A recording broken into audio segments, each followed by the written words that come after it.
pessoal, vamos então fazer a nossa prece para nós darmos início aos nossos estudos. Hoje o tema do nosso estudo é frases soltas. Nós nós selecionamos aqui algumas frases, algumas orientações dos Espíritos e nós vamos trabalhar em cima delas. Espero que eu consiga fazer todas, só tem 11.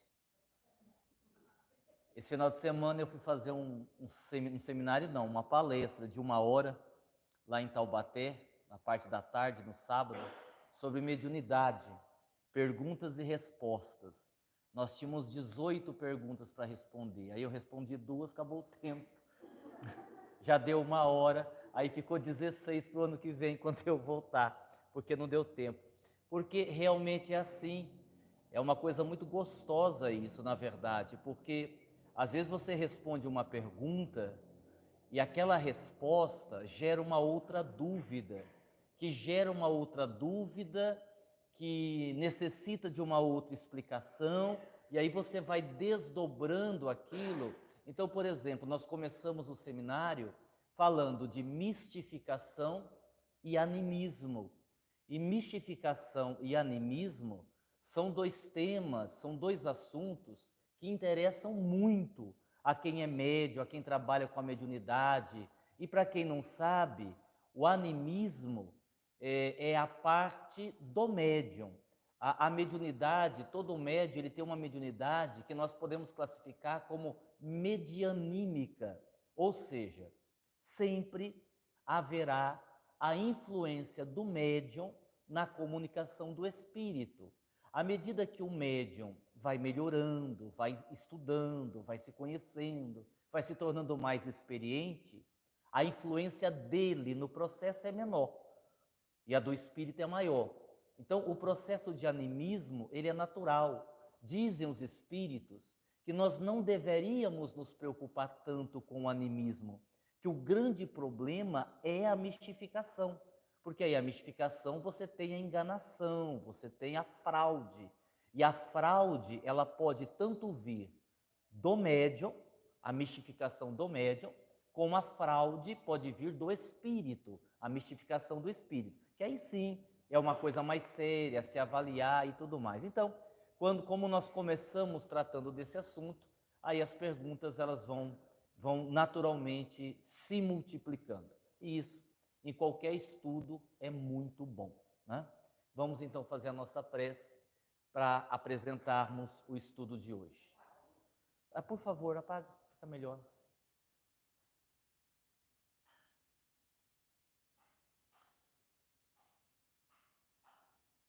Ao meigo Rabi da Galileia, nós, nesse momento, endereçamos o nosso pensamento e a nossa emoção. Vamos criando, a partir de agora, uma conexão mais apurada, mais sensível, mais ostensiva com o nosso Criador. A prece, toda a oração, feita de joelhos, de pé, deitado ou sentado, na frente de um santo, na frente de uma vela, diante de uma imagem ou diante da natureza, precisa conter qualidade vibracional. E qualidade vibracional na prece não é falar mais alto, nem gerar uma imposição de voz, que pode ser até um reflexo do processo.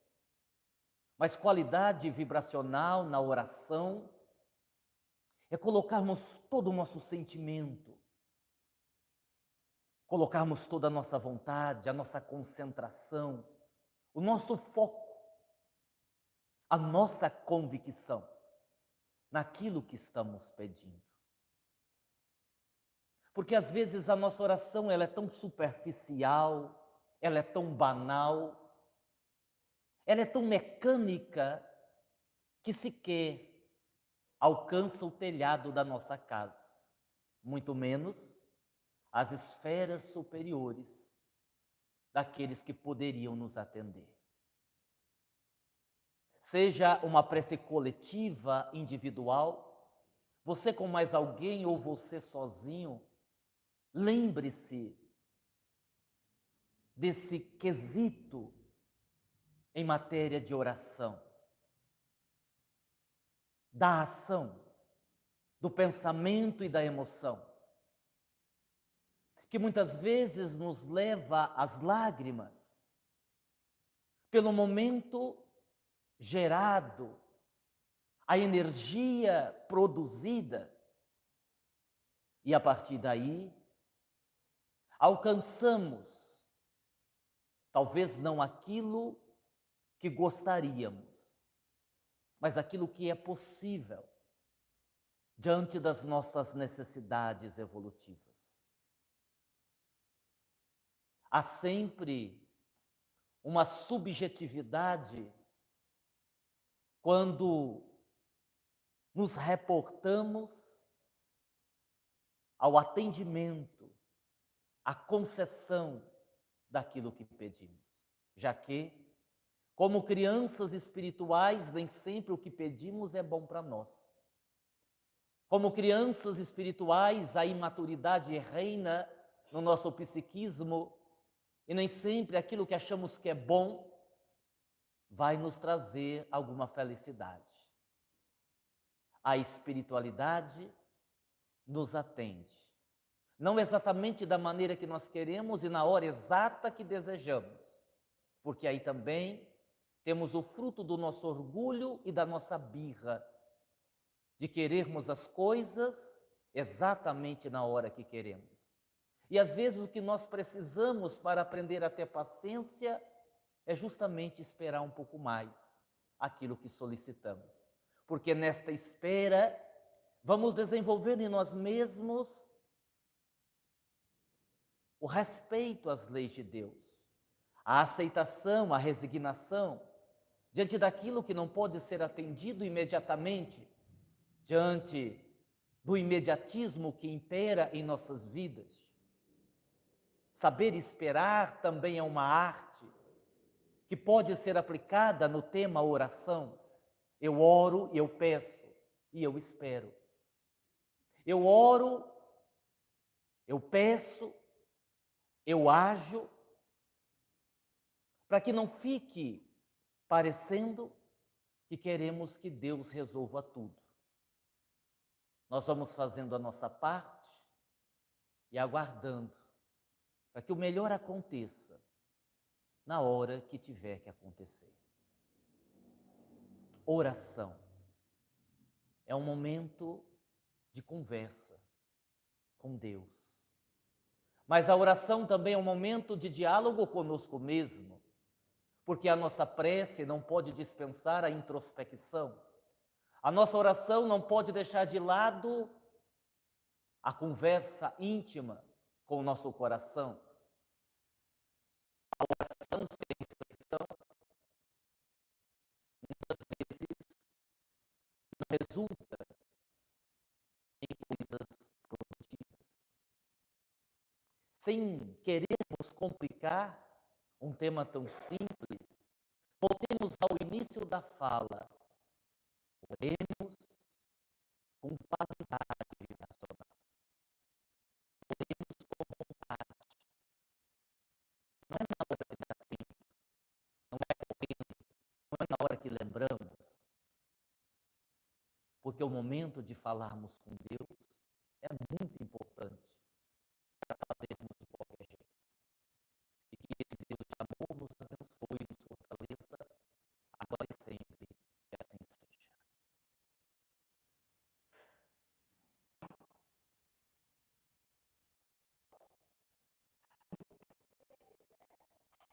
Não, deixa aquilo ali, porque essa aqui atrapalha eu ler. Isso aí, ótimo.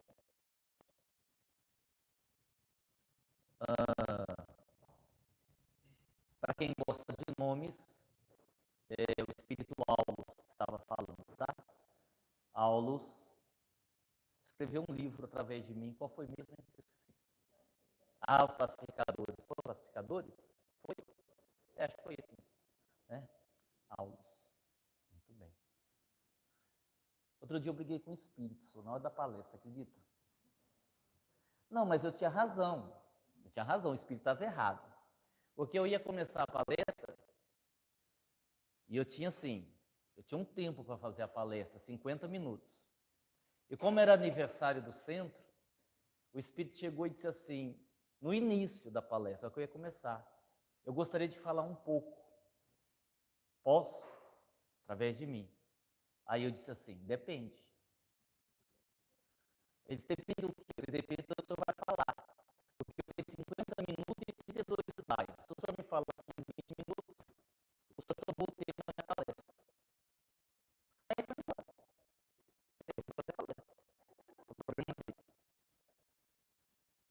A gente brinca, é uma coisa que você sabe, não é brincadeira, não, mas assim, isso serve para a gente refletir. O espírito, tratando-se de um bom espírito, ele nunca vai se impor ao médium, porque aí é obsessão. Todo espírito que se impõe para uma comunicação, ou não é um bom espírito, ou é um espírito deseducado. Ah, porque eu incorporo isso qualquer hora, na rua, na calçada, na loja, é que esse espírito incorpora em mim porque ele quer ajudar. Não é um mínimo espírito sem educação. Porque qualquer espírito com um mínimo de educação sabe que não pode ficar fazendo isso na calçada, na rua, em loja. Tem um lugar para fazer, né? Então, assim, é sempre um processo de parceria, de conversa, de diálogo e tudo mais. Os espíritos, eles respeitam muito essa questão do livre-arbítrio e propõem tarefas, propõem trabalhos. E aí, o médium é que vai decidir se faz ou se não faz. E da mesma forma, o médium solicita ao espírito, e o espírito vai decidir se não, se sim ou se não. Por exemplo, no nosso Empamed, né? Eu também tenho umas ideias, que eu não sei onde que eu estava com a ideia do Dr. Klaus fazer a palestra, mas tudo bem, deixa para lá. Eu pedi, olha só que coisa interessante, eu pedi para Lindomar pedir a Dr. Hans se ele faria uma palestra no nosso evento. E pedi o tema. Eu queria esse tema. E depois de alguns dias, Lindomar disse que iria falar com ele. Lindomar respondeu, olha, Dr. Hans disse que fala, ele faz a palestra, mas não faz esse tema. E aí você tem duas opções. Ou você escolhe o espírito fulano de tal, que tem prática nesse tema, aí ele pode falar esse tema, se você fizer questão do tema, ou se você escolher outro tema, e o Dr. Hans faz. Eu falei, não, como a gente quer o Dr. Hans, quando a gente tem uma vontade que o Dr. Hans fale, ele pode escolher o tema que ele quiser, então nós queremos que ele fale. Mas olha que interessante, né?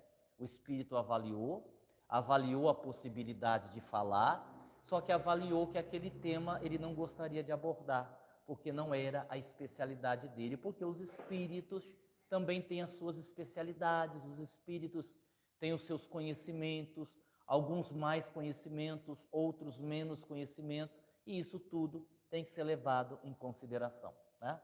Então, só para ficar registrado aqui. Vamos aqui para a primeira frase, frases soltas, é o tema de hoje. Em relação às doenças psicológicas, emocionais, ninguém adoece sozinho. E essa frase, ela nos remete a muitas reflexões. A gente costuma dizer, isso é um fato, que ninguém tem um filho problema por acaso. Nós ouvimos isso já várias vezes. Ninguém tem um pai alcoólatra por acaso. Ninguém está inserido numa família conturbada por acaso. E por que é que nós dizemos não é por acaso? Porque nós, com certeza, estivemos vinculados aquela pessoa ou aquelas pessoas nos erros cometidos. Então, da mesma forma que uma mãe sofre por um problema grave do filho, seja ele qual for, nós temos ali provavelmente um filho, um espírito que se complicou com influência daquele espírito que hoje veio como mãe para ajudar a recuperar um espírito que ela ajudou a fazer cair, derrubar. Olha que coisa interessante. Eu não estou dizendo que toda mãe, todo pai esteja nessa situação. E isso serve para vários tipos de situações diferentes. Por quê? Porque nós não caímos sozinhos. Quando nós caímos, normalmente nós levamos um monte de gente com a gente, né? Nós enlouquecemos e também enlouquecemos muita gente. Muitos espíritos que hoje estão reencarnados, que enlouqueceram em existências passadas, que acabaram as suas vidas em sanatórios, em hospitais psiquiátricos, antes de enlouquecerem, enlouqueceram muita gente. E enlouquecendo essas pessoas pela questão da lei de ação e reação, pelo processo kármico, vão conviver novamente com essas pessoas. Detalhe, duas observações. Isso não quer dizer que a gente tenha que suportar tudo em nome do karma, em nome do resgate. A gente precisa ter uma linha imaginária para saber até onde que a gente pode e deve ir.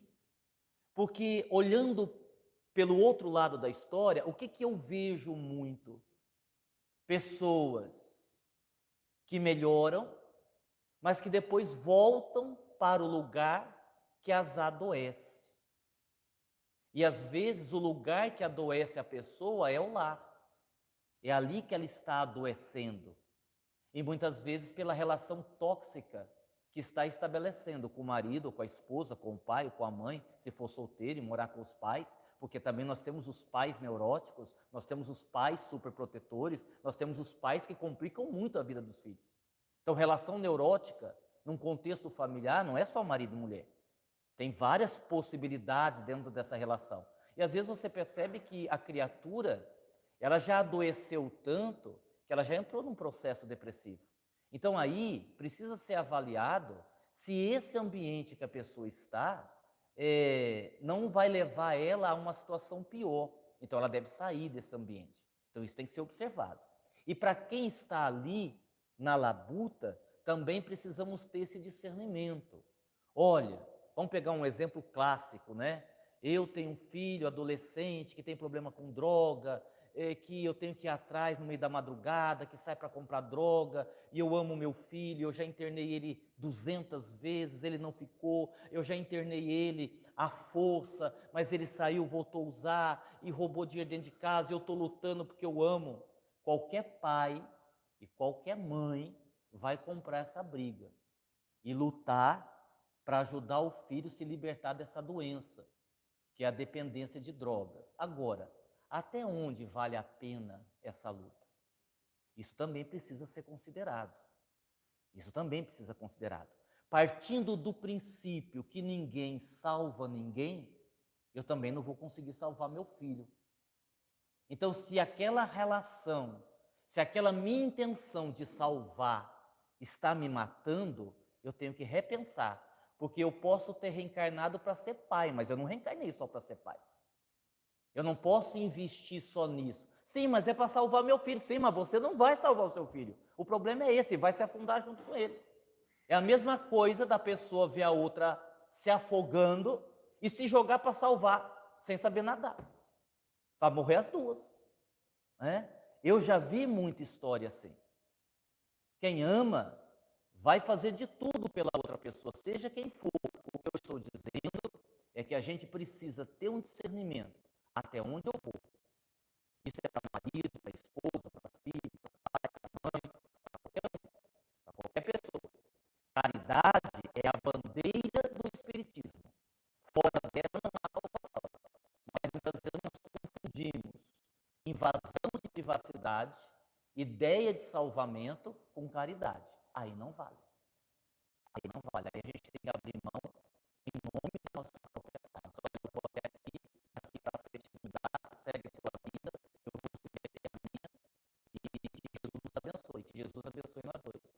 vamos em frente. Porque senão eu me comprometo. Há pessoas que se comprometem na tentativa de salvar o outro.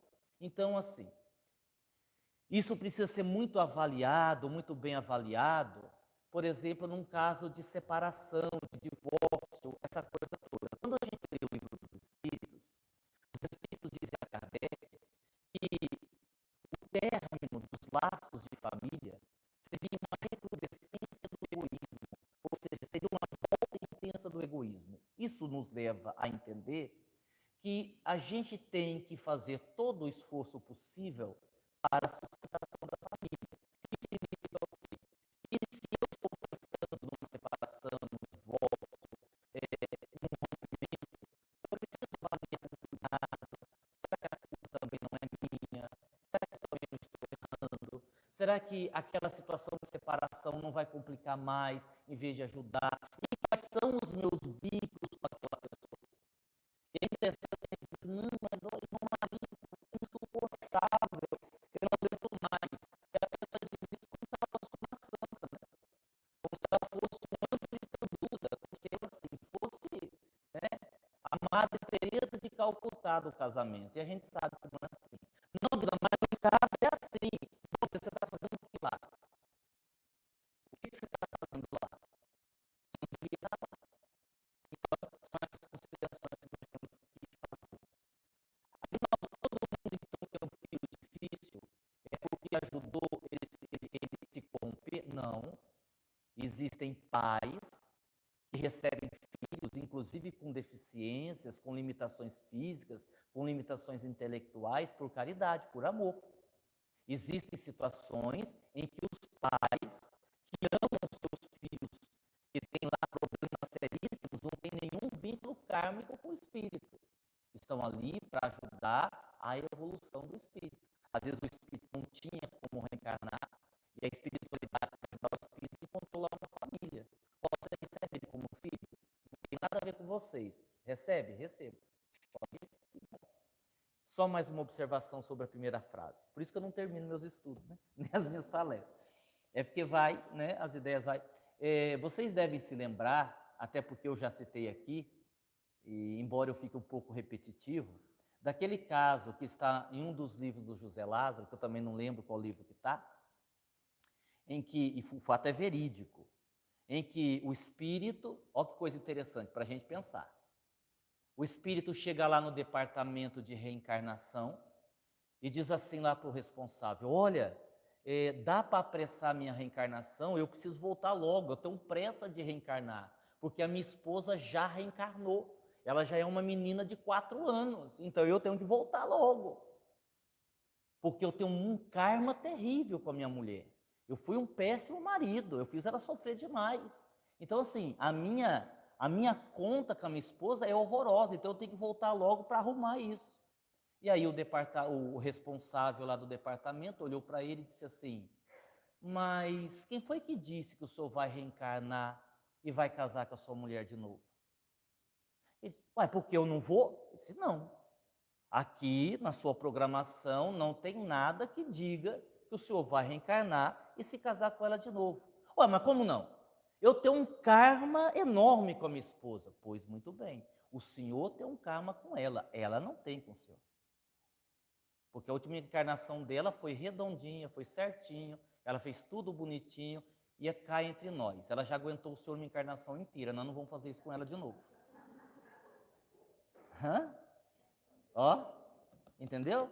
Entendeu? Porque é isso, essa história assim, mas porque se você se separar na próxima encarnação, você vai ter que voltar e casar de novo. Não, não é assim que funciona. Se houve ali erros de ambas as partes, se houve ali um comprometimento dos dois, provavelmente.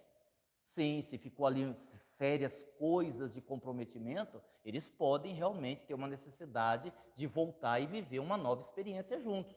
Isso é possível. Mas como esse exemplo está mostrando, se uma das partes seguir o caminho, está lá na sua evolução, é só um lá que está tropeçando, caindo, fazendo besteira, a pessoa se livra do karma, o outro que resolva sozinho. Ela segue em frente a sua evolução. É mais ou menos assim que funciona. né? Não é toda a situação que tem que voltar para viver aquela experiência de novo, né? Então, a gente precisa pensar sobre isso. Com qualquer pessoa, eu dei o exemplo aqui do casamento, mas com qualquer situação, tudo que não é resolvido e que você tem responsabilidade, você vai ter que voltar para arrumar. Agora, se você cumpriu com o seu e o outro lá que pisou na bola, que fez besteira, problema dele, ele que arca com as consequências, você segue a tua evolução, certo? Que legal, né? Ainda bem que é assim, né? Pensou? O trabalho no bem, segunda frase, o trabalho no bem é o remédio, entre aspas, que nos protege de enlouquecermos de vez.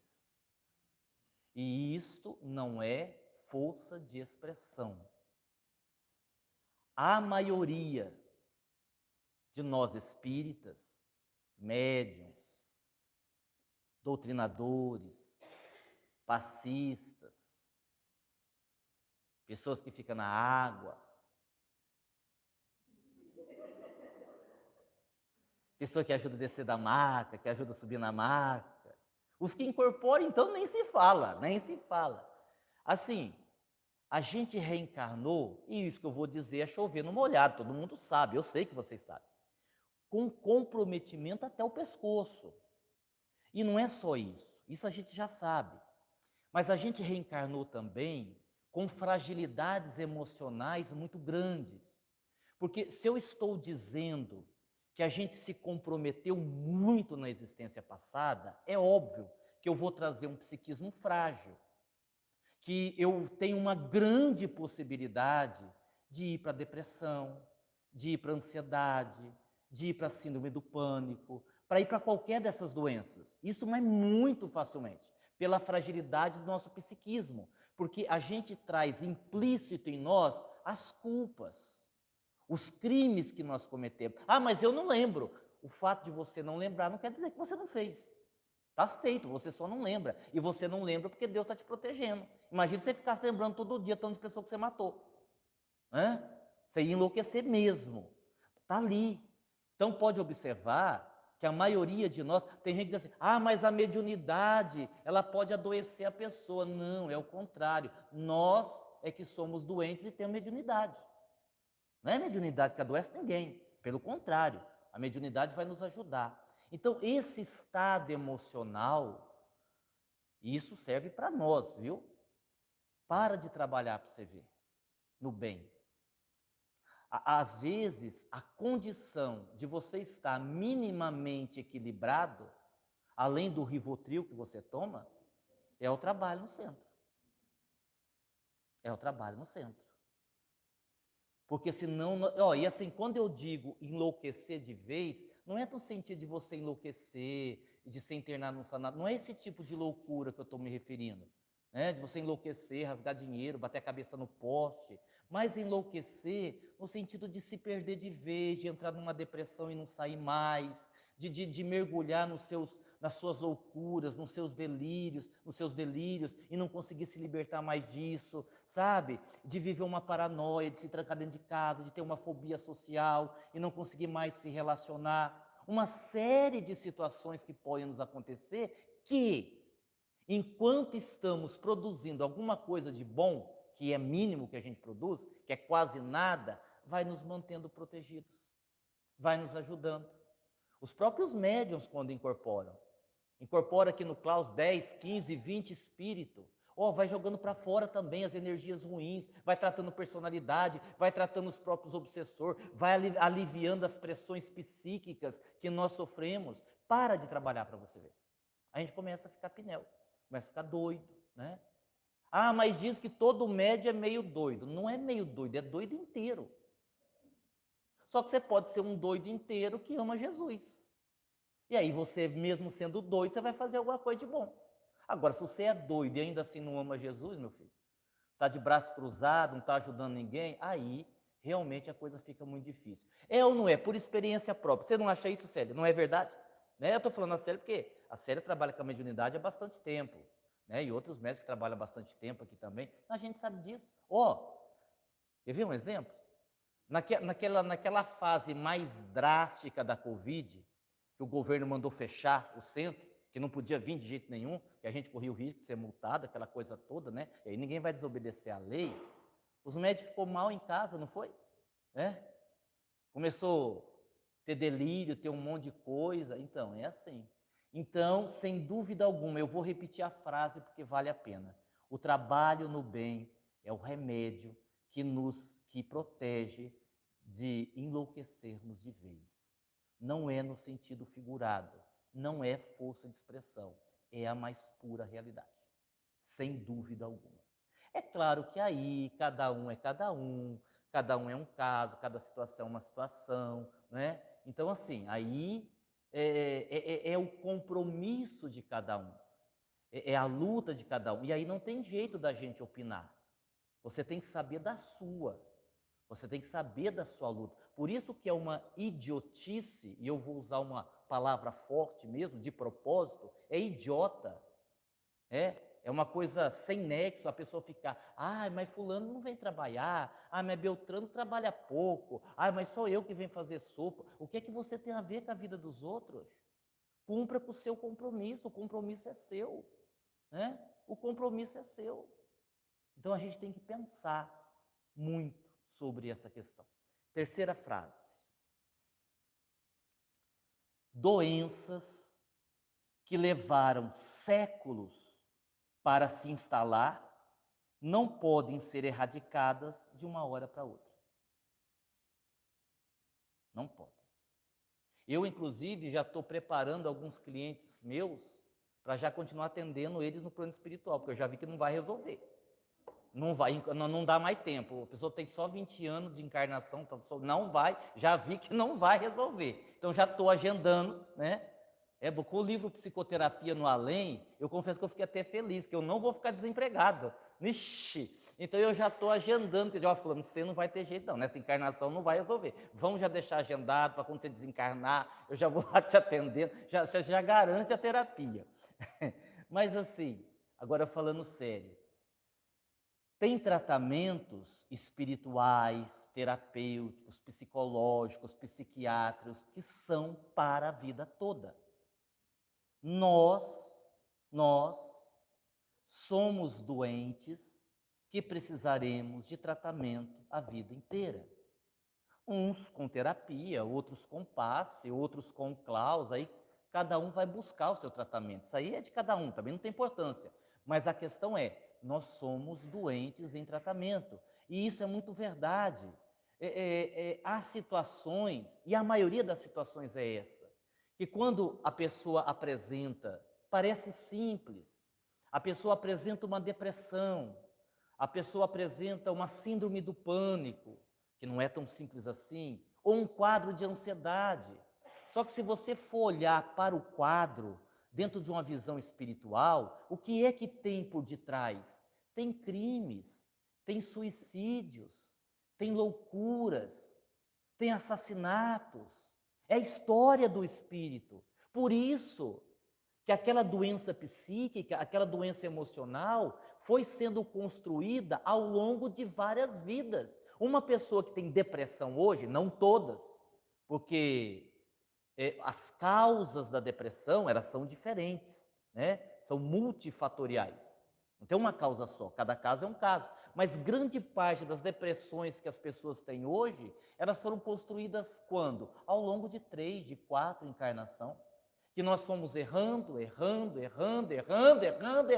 e continuamos errando. E hoje paramos de errar, só que está todo o peso ali, nos levando à depressão.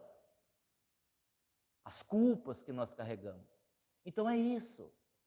Eu às vezes digo assim para as pessoas, quando a pessoa diz assim, nossa, mas eu melhorei tão pouco, eu digo, que bom que você melhorou um pouco, que você poderia não ter melhorado nada. Aliás, você poderia ter piorado, não é? Eu tive uma cliente, alguns anos atrás, olha que coisa interessante, ela gastou de tempo 1 ano e meio de terapia, 1 ano e meio de terapia, com um objetivo, conseguir abraçar o pai. E ela só conseguiu abraçar o pai depois de 1 ano e meio de terapia. E ela abraçou de verdade. Quando ela abraçou com amor, ela abraçou com perdão, ela abraçou superando todos os ódios, as brigas, tudo. Ela amou de verdade. E aí quem está de fora vai dizer assim, nossa, mas que perda de tempo, 1 ano e meio de terapia só para dar conta de abraçar o pai. Nossa, isso é tão pouco. É, parece que é. Mas se você considerar que eles eram inimigos há 650 anos, foi um passo maravilhoso. Ela resolveu a situação. Ah, mas ela só abraçou. Sim, mas eram 650 anos de ódio. De um matando o outro, de um traindo o outro. E foi passando de uma encarnação para outra, em vez de arrumar, desarrumava mais ainda. Ia para outra encarnação, em vez de arrumar, desarrumava mais ainda. Até chegar nessa. Aí chegou nessa, ele já estava um pouco melhor espiritualmente, ela também estava um pouco melhor espiritualmente, e veio o desejo. E como ele não dá, alguém tinha que dar o passo. Sempre é assim, né? Quando você tem uma desavença, quando você tem um inimigo, alguém tem que dar o primeiro passo. Um fica esperando o outro fica esperando um, ninguém dá o passo, não tem. E ela tomou a iniciativa. Então, assim, aquele abraço, depois de tantos séculos de ódio, foi uma vitória para ela. Ela saiu dessa encarnação vitoriosa. Eu não sei como é que ela foi nas outras questões da vida dela, mas nessa questão, ela venceu, porque ela conseguiu. E precisou de todo esse tempo. Tem gente que precisa de menos. E tem gente que nem todo o tempo do mundo vai ser suficiente. Porque a vida vai acabar e ela não vai fazer o que precisa fazer. Paciência, fica para a próxima encarnação. Próxima frase. Morrer. O que eu escrevi aqui? Deixa eu ver, peraí.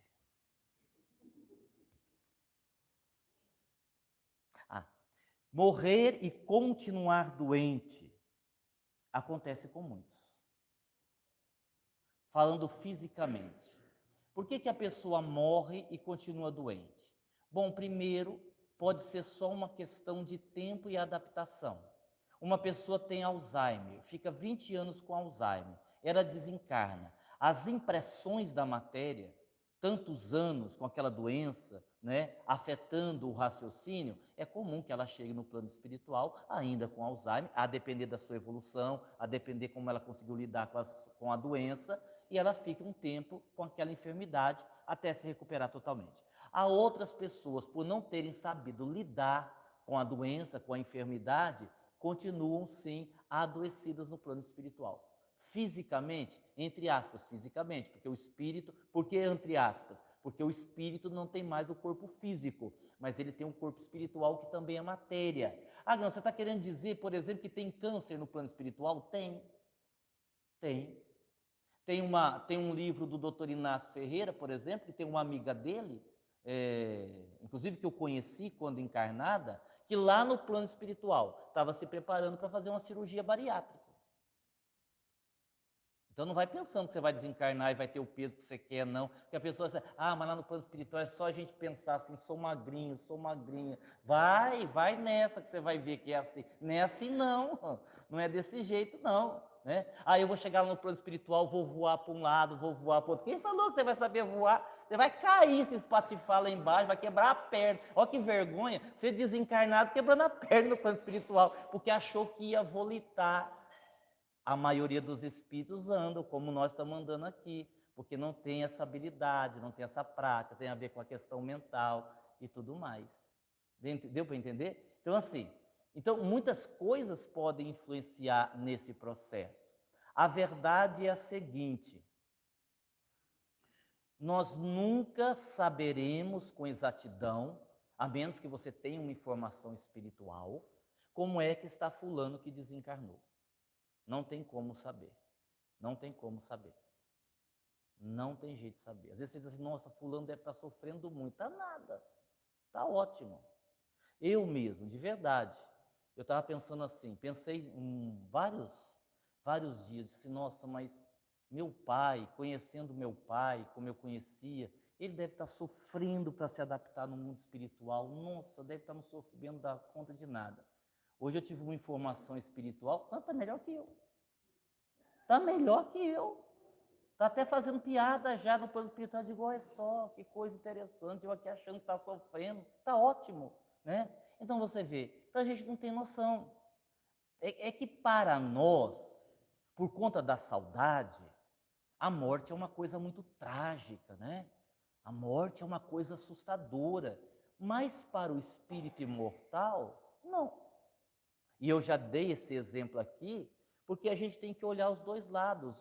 Da mesma forma que o espírito deixa pessoas que ele ama aqui, ele também reencontra pessoas que ele ama do lado de lá. Então, uma coisa compensa a outra, né? Então, que maravilha, né? Mas mesmo assim eu não quero morrer tão cedo, não. Quero ficar aqui mais um pouquinho de tempo, sim. E morra aí os anciãos primeiro. Né, sério? Não, não é você, eu só perguntei a sua opinião, né? As anciãs. As anciãs. Né? É. Pois é. Não vou falar nada, não. Deixa eu falar o negócio. Mas vai cair a vibração do estudo. Vamos continuar. Não somos espíritos que viemos de cima. Vocês entenderam? Né? Vibratoriamente falando, né? Porque essa questão, espiritualmente falando, cima e embaixo, é relativo. Não somos espíritos que viemos de cima. Então, assim, só para vocês entenderem, das 7 dimensões que existem, né? Da nossa dimensão física para baixo, né? Você tem trevas e mais para baixo, abismo. E para cima você tem umbral. Então isso quer dizer o seguinte, ou você veio do umbral, ou você veio das trevas, ou você veio do abismo. É verdade. Aí você tem meia dúzia aí que é exceção, que são espíritos mais evoluídos, que vieram realmente de dimensões superiores, para ajudar a evolução do planeta. Não é o seu caso. Até outro dia eu estava fazendo uma palestra lá em Pindamonhangaba, e eu dizia, né, eu explicava, André Luiz que explica isso, olha, tem um monte de gente que morre com aquela concepção que Jesus vai voltar para separar os justos dos injustos, e essas pessoas desencarnam e ficam dormindo no plano espiritual. Anos. E André Luiz cita um pavilhão do hospital que tem lá centenas de espíritos dormindo, esperando Jesus voltar. Aí a pessoa perguntou assim, mas e se esses espíritos não acordar e reencarnar desse jeito? Como é que eles vão ser aqui na Terra? Falei, é os espíritos que dormem na palestra. Tudo espírito que dorme na palestra, e vocês não estavam dormindo lá, reencarnou dormindo. Não tem um monte de gente que dorme a encarnação inteira? Não é fisicamente, vocês estão entendendo que eu estou falando de dormir, né? Tem um monte de gente que vai dormir a encarnação inteira. Até alguém chegar, bater no ombro e dizer, o que foi, que foi? Morreu. Você desencarnou. Entendeu como é que é? Então, não se iluda. Nós viemos de um desses 3 lugares, né? Um desses 3 lugares. Ou você veio das trevas, ou você veio do umbral, ou você veio mais de baixo, lá do abismo, né? Por exemplo, quem não gosta de tomar banho veio do abismo. Que lá não tem higiene, né? Tudo sujo, aquela coisa toda, né?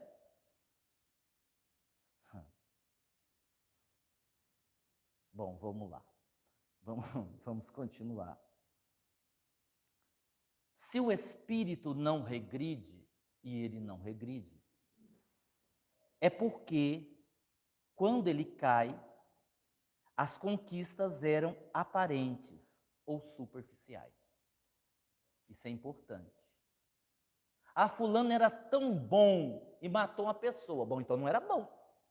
A menos que foi uma circunstância de um assalto, né? Tudo bem, existem circunstâncias. Vocês entenderam o que eu quero dizer? Quando a nossa evolução ela não está concretizada, não houve ainda a conquista da virtude. Se não houve ainda a conquista da virtude, eu posso cair a qualquer momento. Quem aqui, por exemplo, vamos pegar uma virtude bem simples. Quem aqui, eu já falei disso aqui, então tá fácil. Quem aqui pode bater no peito e dizer assim: eu sou uma pessoa que conquistei a virtude da paciência. Eu sou verdadeiramente uma pessoa paciente. Quem? Pode até ter algum, não sei. Alguém quiser erguer a mão, pode até ter. Mas a gente está tentando, a gente está no exercício. Então a gente não conquistou a virtude. Você um dia está um pouco mais paciente, outro dia você está um anjo de candor, até alguém pisar no seu pé. Até alguém pisar no seu pé. Até alguém não atender o que você quis, que você pediu na hora. Demorou 4 minutos. Pronto, acabou a paciência. Né? É até ali que vai a paciência. Então não é virtude conquistada. Enquanto você não conquistou, está em andamento, você pode cair a qualquer momento. O que a gente passa para os outros, não devia ser assim, tá? Não devia ser, mas infelizmente é. O que a gente passa para os outros não é exatamente aquilo que a gente é. Né? Existe um lado nosso que só nós conhecemos, às vezes nem nós, que as pessoas não conhecem, né? E olha, e às vezes é um lado pesado. Quem vê a Célia assim, simpática, alegre, sempre conversando, não sabe quem é a Célia. Eu sei, porque eu conheço a Célia há bastante tempo, né, Célia? Eu sei, né? Quem vê a Carla assim, parece bondosa desse jeito, vocês não queiram saber, né? Vocês não queiram saber. Então é assim mesmo.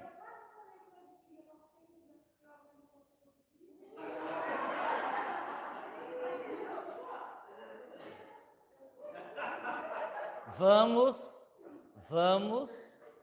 vamos lembrar de Jesus. Perdoa, Pai. Ela não sabe o que diz. Perdoa. Não é mesmo, Aguinaldinho? Não é mesmo? Não tem jeito, né? Não tem jeito, é verdade. Vamos tocar em frente então, né? Vamos parar. Eu fui falar da série, já atrapalhou tudo isso. Tudo. Só voltando um pouquinho. Tá bom, isso é legal. Só que é por isso que Jesus recomendou, né?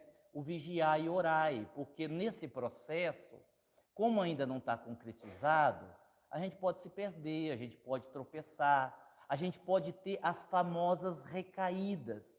Por que, que as pessoas têm recaídas? Nossa, eu estava vindo tão bem, nossa, eu tinha prometido para mim mesmo, olha, eu já estava 2 meses sem brigar, sem falar um palavrão, puxa vida, e ontem pus tudo a perder, fiz tudo errado de novo, então foi uma recaída.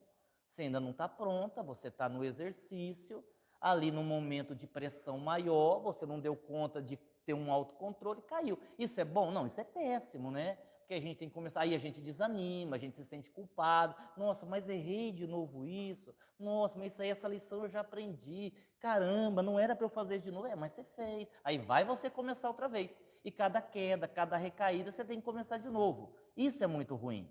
O correto seria que a gente ficasse forte e que não tivesse as recaídas. Mas vai acontecer. Infelizmente vai acontecer e cada recaída dessa é um novo recomeço. A preguiça mental limita muito a evolução do espírito. É uma grande verdade. É uma outra frase. As pessoas, de uma forma geral, têm preguiça mental. Tem preguiça. E não é só preguiça de ler, né? Porque isso também. Há uma preguiça enorme de ler, de estudar, de adquirir conhecimento. As pessoas preferem Netflix. As pessoas preferem os joguinhos do celular. Não é assim que faz lá no negocinho do celular lá. As pessoas preferem isso. Né? E isso gera uma acomodação mental. Aí, de repente, a pessoa vai estudar, ela não consegue compreender, ela não consegue entender. Por quê? Porque a mente não está preparada, a mente não é treinada, a mente não é oxigenada, a mente não é arejada. É só aquilo, é só aquilo. Você pega a televisão, está tudo pronto, você não tem que pensar. A televisão, ela joga na tua cabeça, é aquilo ali, você viaja naquilo, você acredita. Olha que delícia, eu não tenho que ficar pensando. Eu vou assistir, vão me dizer que é daquele jeito, e eu vou acreditar que é daquele jeito, não tem um trabalho de pensar. Vão apresentar lá um vestido que uma atriz muito famosa usou, e é um vestido que só tem no shopping center em tal lugar, e eu vou atrás do vestido porque a atriz usou, porque é um vestido caro que só eu vou ter. E você vai chegar aonde com isso? Né? Então, é isso. A gente precisaria exercitar mais o nosso cérebro, mas a gente não faz isso. É uma pena. Deixa eu correr um pouquinho, senão eu não vou terminar.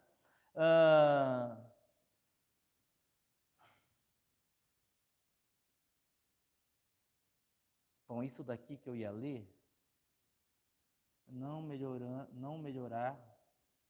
mesmo com os tratamentos, está ligado à dificuldade. Ah, sim. Não melhorar, nós falamos sobre isso ontem, terça-feira, quando nós começávamos o tratamento do Dr. Klaus. Não melhorar, mesmo com os tratamentos espirituais, quase sempre está ligado ao fato de não querermos modificar o nosso jeito de ser. A gente quer melhorar, mas temos ao mesmo tempo uma dificuldade muito grande de abrirmos mão do nosso estilo de vida, seja qual for o estilo de vida. Ou eu sou muito apegado a dinheiro, ou eu sou muito egoísta, ou eu não gosto de fazer a caridade, seja qual for. Eu não quero me desapegar daquilo, mas eu quero melhorar. Só que a condição para eu melhorar é eu mudar. Como eu não quero mudar, a gente vê as situações se repetindo. Então você tem ali um obsessor que está com a pessoa faz 10 anos. Ela melhora, o obsessor vai embora, depois ele volta.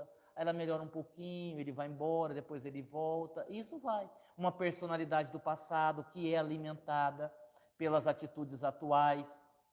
A mudança, ela é fundamental nesse processo. Aguinaldo, e como que o centro faz? O centro não faz nada.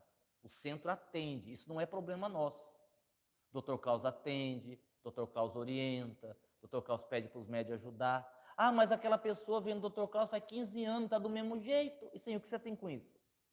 E qual é isso é problema seu? Você não está ali para servir, você não está ali para trabalhar? Então, muito bem, faça o seu serviço. Se ela não está melhorando, se ela não está evoluindo, não é problema seu, é problema da pessoa. É uma pena para a pessoa, né? Porque ela podia aprender, podia melhorar, podia mais tarde vir ajudar, vir trabalhar, vir assistir um estudo, poderia. Mas como a evolução é de cada um e a gente não tem que se meter na vida dos outros, a gente tem que fazer a nossa parte e deixar o resto com as pessoas e cada um faça a sua escolha. E a gente tem que respeitar isso. Eu sei que é difícil, mas a gente tem que respeitar, porque poderia ser diferente, mas não é desse jeito. Então a gente tem que aguentar, vai fazer o quê? Paciência. Tem gente que diz assim, mas é difícil aguentar o Aguinaldo. Aí vocês acham que é fácil aguentar vocês? Deus me livre, né? Deus me livre, é horrível. Então um vai aguentando o outro. Então, não é assim? Outro dia a pessoa, eu não sei porque que as pessoas falam certas coisas. Eu acho assim, de uma inconveniência, a pessoa diz assim, nossa, Aguinaldo, você está engordando de novo, hein? Você está com uma barriguinha. Ele disse assim, olha meu filho, vou falar um negócio para você. Assim, ou eu cuido do corpo, ou eu cuido da alma. Eu já cheguei à conclusão que dos dois não dá. Eu tenho que fazer uma escolha, né? Porque quando eu não estou escrevendo livro, eu estou fazendo palestra. Quando eu não estou fazendo palestra, eu estou dando estudo. Quando eu não estou dando estudo, eu estou incorporando o Dr. Klaus. E quando eu não estou fazendo nada disso, aparece um espírito para encher o saco para fazer alguma coisa. Porque não aguenta ver o parado, né? Então, assim, ou eu faço uma coisa ou eu faço outra. Como eu acho que a alma é mais importante que o corpo, acho que eu estou no caminho certo. Os dois eu já concluí, não dá.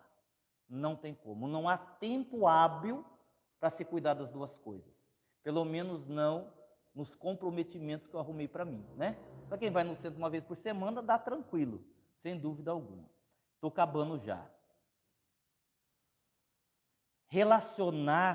O relacionamento com o poder quase sempre é muito complicado para qualquer espírito. E é verdade, porque o poder, quase todos nós, de novo, já estivemos em algumas encarnações com muito poder. Seja o poder financeiro, seja o poder de influência, seja o poder pela beleza, porque a beleza também dá ao indivíduo um certo poder, seja o poder pela inteligência, existem várias formas de poder. A gente fala de poder, a gente logo pensa no dinheiro, mas não é só o dinheiro. Em determinadas culturas, por exemplo, você possuir outras coisas é sinônimo de poder, certo?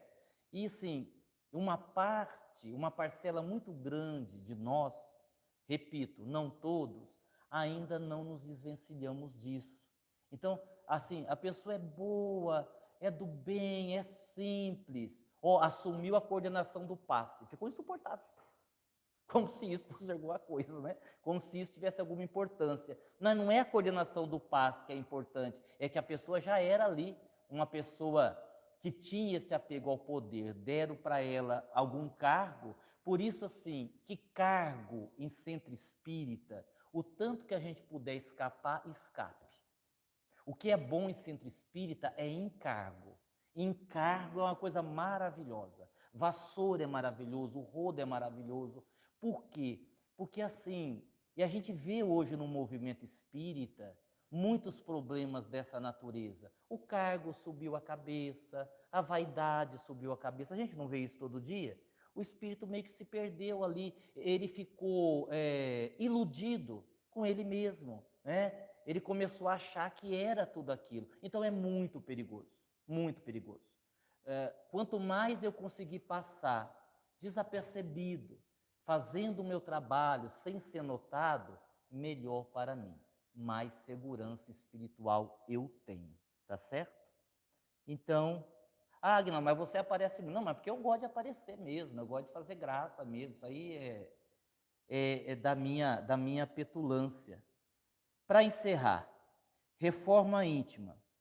Ah, não, isso aqui eu não vou explicar não, que isso aqui é muito longo, já é 9 horas, eu estou cansado, vai começar a Juma agora, quero ver que ela vai ficar lá com qual dos irmãos que ela vai ficar, se ela vai ficar com, né? Coitado do Tadeu, largou lá da moça, coitado. Bom, muita paz, que Jesus nos abençoe, até a próxima, tá? Obrigado.